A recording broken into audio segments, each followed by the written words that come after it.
بسم اللہ الرحمن الرحیم۔ السلام علیکم ورحمۃ اللہ وبرکاتہ۔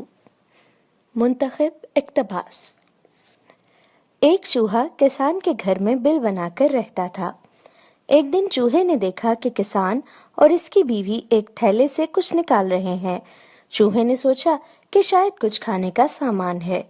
خوب غور سے دیکھنے پر اس نے پایا کہ وہ ایک چوہے دانی ہے۔ خطرہ بھانپنے پر اس نے گھر کے پچھواڑے میں جا کر کبوتر کو یہ بات بتائی کہ گھر میں چوہے دانی آ گئی ہے۔ کبوتر نے مذاق اڑاتے ہوئے کہا، مجھے کیا، مجھے کون سا اس میں پھنسنا ہے۔ مایوس چوہا یہ بات مرغ کو بتانے گیا۔ مرغ نے مذاق اڑاتے ہوئے کہا کہ جا بھائی جا، میرا مسئلہ نہیں ہے۔ مایوس چوہے نے دیوار میں جا کر بکرے کو یہ بات بتائی اور بکرا ہنستے ہنستے لوٹ پوٹ ہونے لگا۔ اسی رات چوہے دانی میں کھٹاک کی آواز ہوئی جس میں ایک زہریلا سانپ پھنس گیا۔ اندھیرے میں اس کی دم کو چوہا سمجھ کر کسان کی بیوی نے اس کو نکالا اور سانپ نے اسے ڈس لیا۔ طبیعت بگڑنے پر کسان نے حکیم کو بلوایا۔ حکیم نے اسے کبوتر کا سوپ پلانے کا مشورہ دیا۔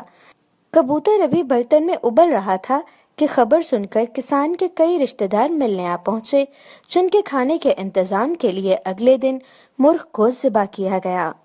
کچھ دنوں کے بعد کسان کی بیوی مر گئی۔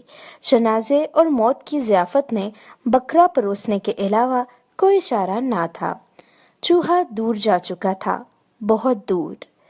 اگلی بار کوئی آپ کو اپنے مسئلے بتائے اور آپ کو لگے کہ یہ میرا مسئلہ نہیں ہے تو انتظار کیجیے اور دوبارہ سوچیں۔ ہم سب خطرے میں ہیں۔ سماج کا ایک عضو، ایک طبقہ، ایک شہری خطرے میں ہے تو پورا ملک خطرے میں ہے۔ ذات، مذہب اور طبقے کے دائرے سے باہر نکلیں۔ خود تک محدود مت رہیے، دوسروں کا احساس کیجیے۔ پڑوس میں لگی آگ آپ کے گھر تک بھی پہنچ سکتی ہے۔